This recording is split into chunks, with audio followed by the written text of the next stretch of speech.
Stop for a moment and look closely at these old images. Giant stations, monumental domes, stone structures tens of meters high, stained glass windows, colossal arches, architectural details that look like palaces, but they aren't palaces. They are train stations, officially dated from the 1800s. Now comes the question that almost no one asks. How could constructions of this size, with this level of engineering, symmetry, and finish, have been erected at a time when, according to the common narrative, technology was still limited, transportation was slow, and resources were scarce? We're not talking about small rural platforms. We're talking about gigantic complexes, structures that today would require advanced cranes, heavy logistics, sophisticated urban planning, and thousands of tons of precisely processed material. And yet they appear in old photographs as if they were already finished, complete, functional, integrated into the cities. Some alternative researchers began to notice a strange pattern. Many of these ancient stations share the same architectural style. If you enjoy historical mysteries, ancient architecture, and things that don't fit the official narrative, sign up now, because that's exactly what we explore here. Share the same architectural style seen in buildings attributed to the so-called Tartary, a controversial civilization that appears on ancient maps but almost completely disappears from modern textbooks. And this is where the research starts to get uncomfortable. Because when you compare the records, something doesn't add up. Divergent dates, projects too grandiose for the declared resources, cities that would have been small at the time but possessed stations on the scale of an imperial capital. It's like finding an international airport in the middle of an agricultural village without a proportional explanation. Observe the details. Windows too high for simple lighting, interior halls with cathedral-like acoustics, towers with energetic and geometric elements repeated in various parts of the world. It's not just transportation, it seems like infrastructure of a different logic. And this raises an unsettling question. What if some of these monumental structures weren't built from scratch back then, but repurposed from something that was already there? There are historical accounts of massive reforms, restorations, adaptations, and reconstructions shortly after major urban fires in the 19th century. Fires that, curiously, destroyed entire city centers in several countries within the same span of decades. After that, new records appear saying that everything was quickly rebuilt, but too quickly. Some of these railway complexes were completed in timelines that would be considered unfeasible today, even with modern technology, and the construction reports are often vague, incomplete, or simply missing. Another interesting point is the aesthetic standardization. Stations on different continents, under different governments, with different engineers, but with an almost identical architectural language. Same domes, same arches, same proportions, same top elements. When global patterns appear before technological globalization, it is reasonable to investigate. Now comes an even more intriguing detail.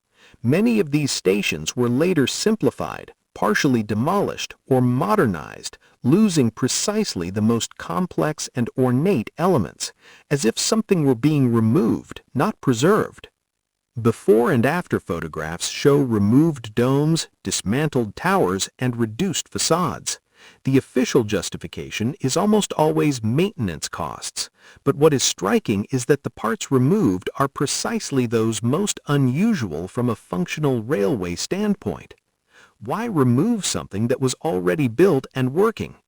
Some alternative scholars suggest that certain ancient structures may have had additional functions related to energy ventilation, resonance, atmospheric capture, or systems unknown today. It may seem bold, but the repeated pattern of these forms raises the question. And when you start comparing old architectural plans with interior sections, more questions arise than answers. Rooms with no clear function, tunnels without documentation, basements that are too extensive, sealed entrances, renovations that close off entire areas without detailed technical explanation. In several cities, excavations have revealed buried levels, entire floors below the current ground, connected to ancient transportation infrastructure, as if the urban level had been raised after a major transformation. And this brings us to the next point of investigation, perhaps the most debated among independent researchers, the theory that some of the monumental 19th century infrastructure may have been inherited, not initiated. But before we get into that part, it's important to observe how the official narrative describes these constructions and where exactly it begins to present subtle gaps that almost no one notices at first glance. When you start reading the official reports on these constructions, something curious frequently emerges. Descriptions too generic for projects too grand. Many documents summarize gigantic projects in just a few pages. There's no detailed logistical information, no complete lists of materials, no clear records of the execution phases. For structures that would require extreme planning, the level of documentation sometimes seems surprisingly superficial. And that's not all. In several older stations, there are architectural elements that don't match the building's main function. Towers with metal tops, elevated circular structures, domes with rods. Components that seem more related to capturing, ventilating, or conducting electricity, not just aesthetics. The inevitable question arises, was it just decoration, or did it have another purpose? In traditional historical engineering, these elements are often explained as symbolic ornaments or period styles. But the repeated pattern in different countries raises debate, because it's not just beautiful, it's consistent, repetitive, geometrically intentional. Now consider another point that is rarely discussed. Many monumental stations sprang up in cities that, according to censuses of the time, had relatively small populations. Even so, they received structures with capacity and scale far exceeding the recorded demand. Enormous platforms, vast halls, extensive courtyards. Why invest so much beyond practical necessity? Some historians say it was a vision for future growth. Others say it was a demonstration of industrial power.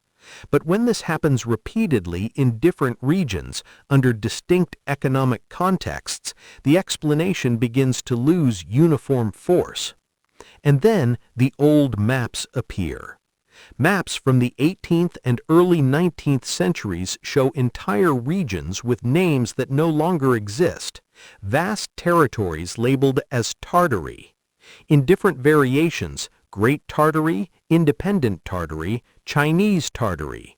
An extensive geographical designation, later reduced, then practically erased from curricula.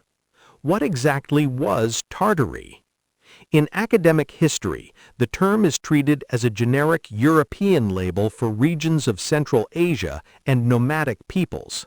But alternative researchers argue that the maps show something larger, a more organized civilizational entity than current textbooks describe. And this is where the connection with architecture comes in again. Because many buildings attributed to the Old World style appear in areas that were previously labeled as Tartaric on maps: stations, city halls, world's fairs, libraries, government buildings. Always with the same monumental language: giant columns, extreme symmetry, energetic domes, technical ornamentation. Another intriguing detail is the World's Fairs of the 19th century, events where entire temporary cities were built, with enormous palaces, supposedly in a few months, then dismantled. But the photos show structures that are too complex for something simple and temporary. Some look permanent, advanced, too detailed for short-term construction. Some of these places later became stations, public buildings, or were adapted from. What? When you start comparing photos of exhibitions with later railway stations, certain structural similarities stand out. Dome proportions, entrance layout, side towers, repeated elements as an engineering signature. And then another point arises that is rarely discussed: the energy issue. At the end of the 19th century, there was intense research into atmospheric electricity, resonance, and wireless transmission. Names like Tesla explored concepts that are now poorly understood by the general public. Many patents from that era describe the harvesting of ambient energy. Some alternative researchers suggest certain monumental architectures could interact with these principles, not as modern generators, but as passive amplifiers. It's a controversial hypothesis, but one based on repeated geometric patterns. Even if this hypothesis is not accepted, the main question remains valid. Why are so many old railway structures disproportionately complex for their basic function? Another curious aspect appears in the construction photos. In several historical images, gigantic constructions appear nearly complete, but with few workers visible, minimal equipment, simple scaffolding. For the scale of the project, the scene seems undersized. Of course, a photograph doesn't show the whole process, but the repetition of this pattern raises questions. Furthermore, many inauguration records speak more about ceremony and politics than about engineering and execution, as if the constructive origin were secondary and not central. And when technical documents disappear, are archived without access, or never existed in a detailed form, the scope for investigation expands, not as a conclusion, but as an open question. If you're the type who doesn't accept superficial answers, sign up now, because what's coming requires attention and an open mind. Because the point is not to state definitive answers, the point is to notice ignored patterns. As we delve deeper into this analysis, even deeper layers emerge, especially when we begin to examine old railway tunnels, sealed basements, and underground networks connected to these monumental stations, something that completely changes the scope of this investigation. When the investigation descends underground, the scenario becomes even more intriguing. Beneath several old railway stations lie levels that do not appear on tourist maps or in publicly available plans: sealed side tunnels, unmarked corridors, technical chambers without clear functional descriptions in the available records. In some cities, modern maintenance work has revealed doors that have been sealed for over a century, staircases leading down to areas not shown on current plans, underground galleries that extend beyond the operational needs of rails and drainage. Officially, many of these structures are classified as service areas, ventilation, or water drainage, which is plausible, but again, the same pattern appears: a scale larger than expected. Too big, too deep, too elaborate.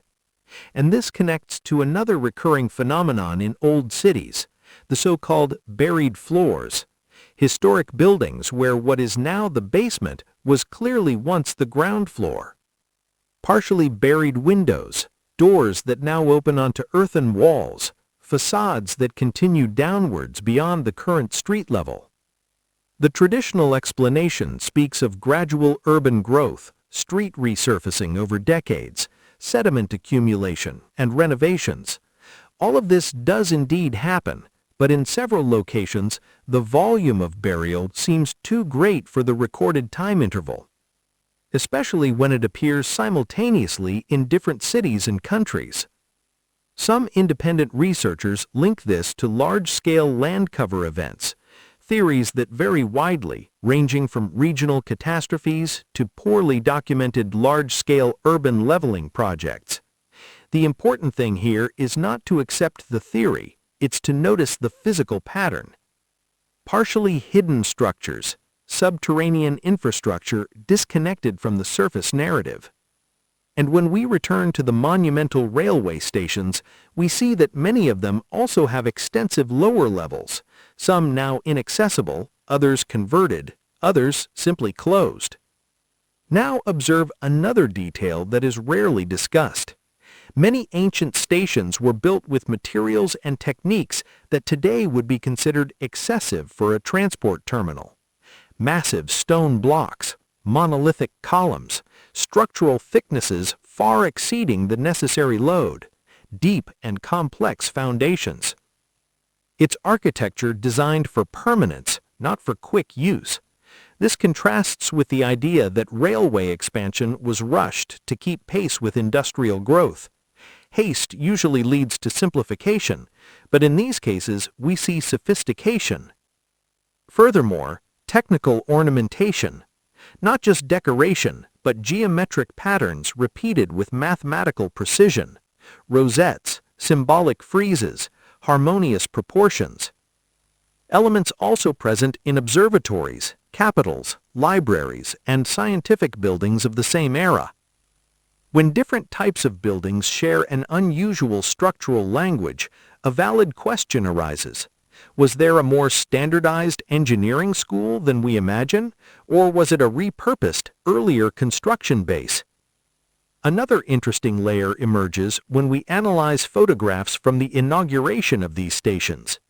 In several images, the surroundings appear underdeveloped: dirt roads, modest buildings, low urban density, and at the center of it all, a colossal station, almost disproportionate to its surroundings, as if the centerpiece existed before the growth around it. This reverses the traditional urban logic, where infrastructure follows expansion, not precedes it on a monumental scale. Some old newspaper accounts describe renovations, expansions, and modernizations of these stations soon after their supposed initial construction, in some cases just a few years later, which raises another unspoken question. Why renovate something that's newly built and already magnificent? And as more photographic archives are digitized, comparisons reveal significant structural changes in short intervals. Towers removed, pinnacles vanished, roofs altered, upper elements simplified. Always the best, always the most technical parts. Architectural coincidence, or standardization through adaptation. There is also the curious chronological factor.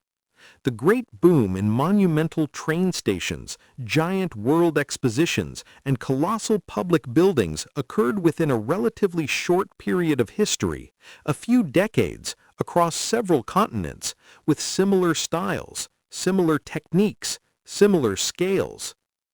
Explosions in construction capacity typically leave robust documentary trails, technical schools, comprehensive manuals, records of mass training. But some of this transition appears in less detail than one might expect. It's not a complete absence, but it's less technically demanding than the scale of the projects would suggest. And it is at this point that the investigation changes direction. Instead of asking who built it, some are starting to ask who adapted it. Because adapting is different from building from scratch. Adapting requires fewer resources, less time, less manpower, and this would explain why certain projects seem too advanced for the stated context. But this hypothesis opens an even wider door, one that involves ancient maps, inconsistent cartographic records, and descriptions of territories that have disappeared from names, but have left traces in the stone, metal, and geometry of cities. And when we start cross-referencing these maps with old railway routes, the coincidence becomes hard to ignore. When old railway routes are overlaid on forgotten historical maps, something curious emerges. Certain transport corridors follow exactly the same tracks where old cartographic records marked urban centers that are now little recognized, renamed territories, or regions whose historical importance has diminished over time. This doesn't prove a civilization was lost, but it does show that modern infrastructure may have followed much older paths than is usually accepted. And here is the central point of this investigation. It's not about asserting a closed theory.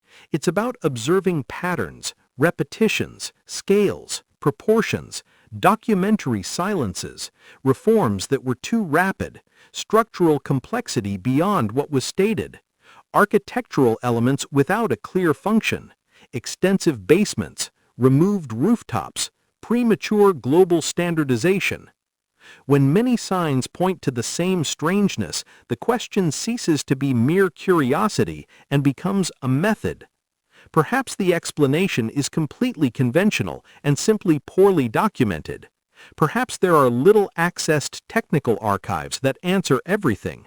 Perhaps 19th century engineering schools were even more advanced than the public imagines today. But perhaps, and this is what drives the investigation, part of the world's constructive history has been oversimplified in popular versions. Large railway stations were not just points of embarkation, they were civic centers, urban gateways, symbols of technological power, but in many cases they seem to symbolize something even greater, an architectural heritage of global scale that emerged too quickly and changed too quickly. And when you look at these old images again through this new lens, the perception changes. It's no longer just historical beauty, it's a structural enigma. The real question is not whether Tartaria existed as alternative theorists describe it. The real question is, why do so many monumental 19th century constructions still raise legitimate questions about engineering, chronology, and function? A solid history doesn't fear a difficult question. On the contrary, it grows with it. If this type of investigation, crossing architecture, old maps, infrastructure, and forgotten patterns makes sense to you, then it's worth continuing to explore. There are other episodes where the same pattern appears in government buildings, world expositions, hydraulic systems, and partially buried cities. If you've made it this far, comment timeline, just so I know you followed this journey to the end.